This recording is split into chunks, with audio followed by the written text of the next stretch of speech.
So if you want to change your behavior and instill a new habit into your identity, the first thing that you need to do is to make the cues of your good habit obvious, right? Because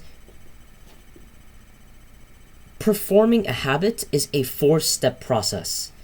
The first process is seeing the cue. So, for example, the cue could be you see, in school, they have a school bell, right? And when you hear the bell, that's a cue. The cue is the thing that tells you to start the habit. A craving is when you want to do the habit. So when the school bell goes off, you think, oh yeah, I need to stand up and get to the next class right now. That's the craving. And then the response is you actually standing up and going to the next class. That's the response. And the reward is you maybe walking through the door frame and you get to see the new teacher. Habits happen in a 4-step process. Cue, which leads to craving. Craving leads to response, and response leads to reward. If you want to increase the likelihood of a behavior, you need to notice the cues for that behavior first in order to make yourself do it more. And the reason why this happens, the reason why increasing your exposure to a cue also increases your good habit, is because once you notice the cue, you start to actually crave doing the thing. You actually want to do the good habit, which makes you far more likely to do it. So for example, let's say you want to get into the gym, right? Maybe you want to lose weight, you just want to get jacked. If you are just walking around in your house, you're just daydreaming, you don't know what to do because you're bored, and you just you suddenly see just a pair of dumbbells just lying on the ground right there. When you see the dumbbells, your mind goes, oh yeah, I need to work out more.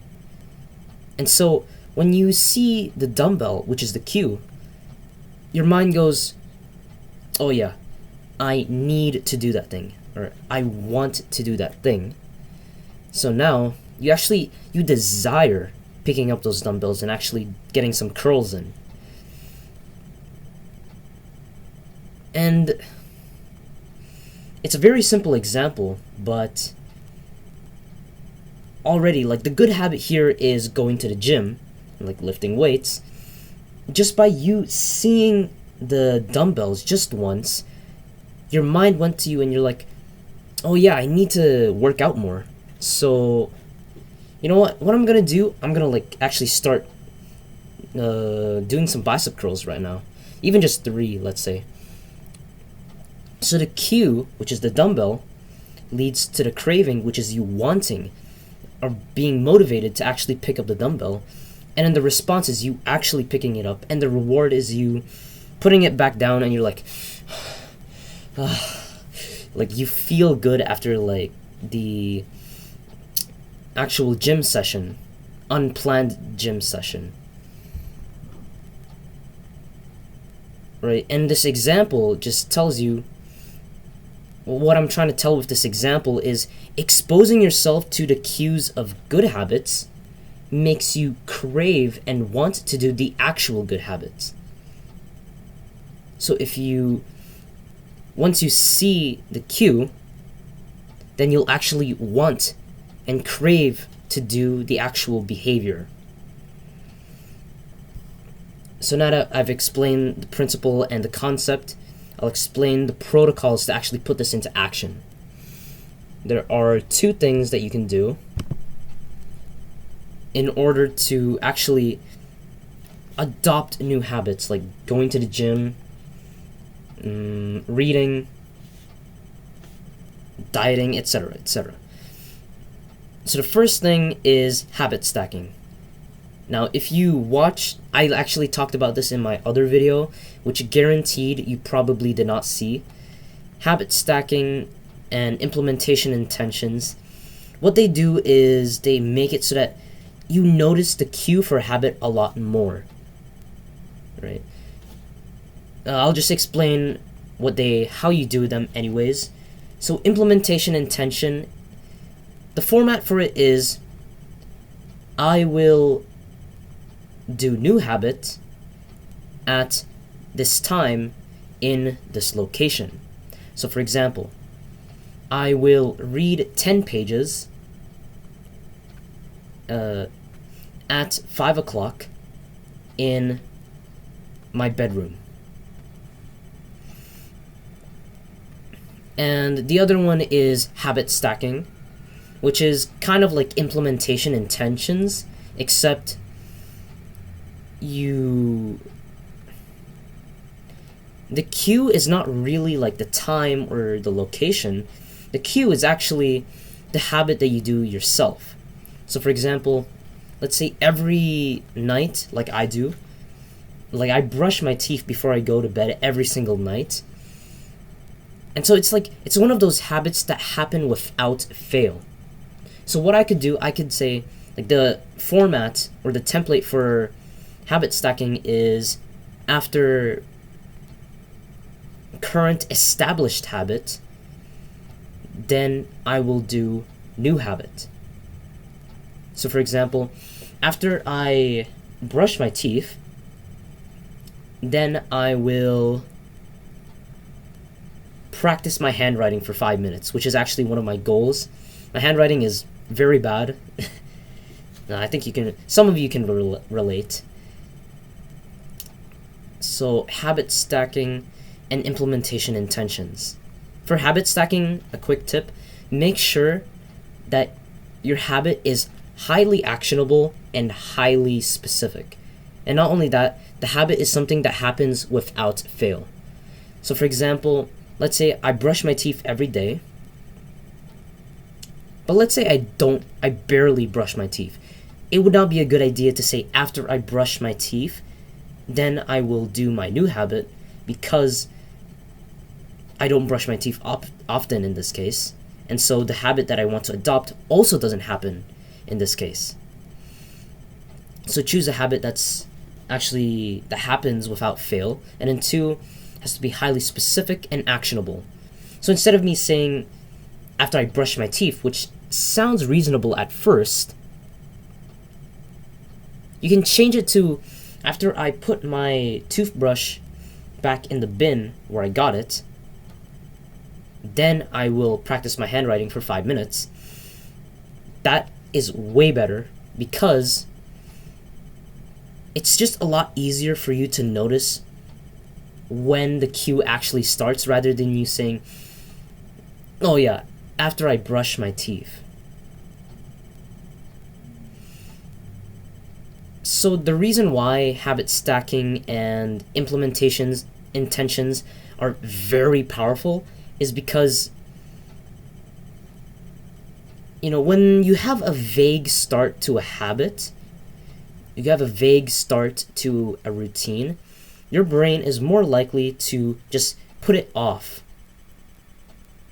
Because you could be, like, let's say you were planning to read 10 pages today. However, you will have like 4 minutes left of this like one video that you're watching. Do I read right now and finish my 4 minutes of this video later? Or do I finish the 4 minutes first and then do the habit? When you have to make a choice like this, it's a very easy choice for you to finish the last 4 minutes, which we know to be the last 4 hours of your binge watching. It's the last 4 minutes of your video, and then your habit. You will like just keep pushing back the habit over and over again. If you want to go to the gym, but you don't have like any cue or time to start it, it's very easy for your brain to like keep pushing it back. Oh yeah, in 30 minutes. In 30 minutes, I swear. Oh, yeah, in 5 minutes. In 5 minutes, and then I'll do it. You just keep pushing it back over and over again. Because your brain has a vague start to this whole routine that you're trying to implement. When you get rid of that vague start and you take the guesswork out of your brain and you have a very clear and specific cue or start to a habit, it makes it a lot easier to not procrastinate. Because your brain is like, oh yeah, I have to do it right now. Your brain doesn't have the choice of, oh, do I do it right now or do I have to do it later? Because you chose a time already to do a specific habit, or maybe you chose to do a new habit after an established habit, it makes it a lot easier for your brain to, right? It tells your brain that you don't have the choice of like skipping it or procrastinating it, because your brain is like, oh yeah, this needs to happen right now. So that's the first protocol. Habit stacking and implementation intention, they're kind of the same thing, which is why I grouped them together. The second thing is to make sure that you change your environment so that you can actually see the habit more. So this can be, for example,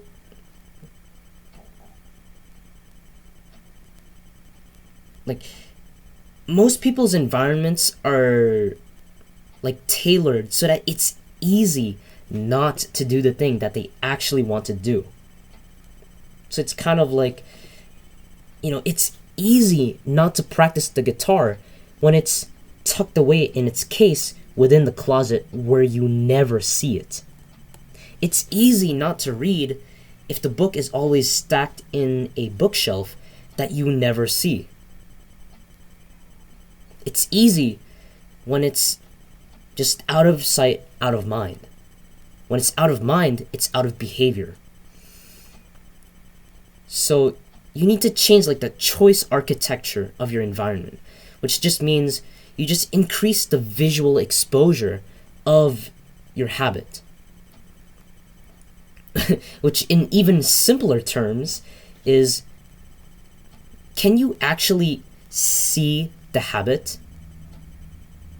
Right? Instead of keeping your guitar in its case locked away in a closet, instead of doing that, take it out of the closet, take it out of its case, and put it in a stand that's in your living room. Or maybe next to your TV. So that every time you walk over to the TV, you always see the guitar right next to it. Or for reading, instead of keeping it in a bookshelf, you can do what I do actually. I have a Kubo, so I don't have like physical book. I used to. But my Kubo is always on the table next to where I sleep. So whenever I wake up, I immediately see the book. And so I'm like, oh yeah. I need to like read this now. So I'm gonna like, oh yeah, I'm gonna read this probably now.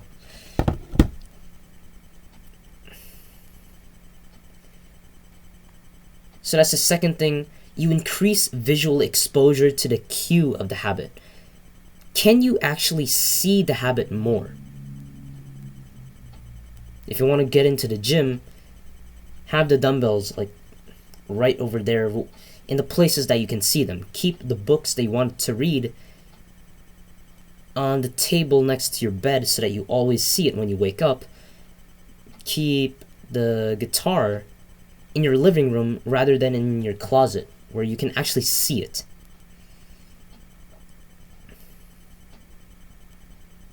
So those are the two things: habit stacking and implementation intentions, and increase the amount of times that you actually see a habit.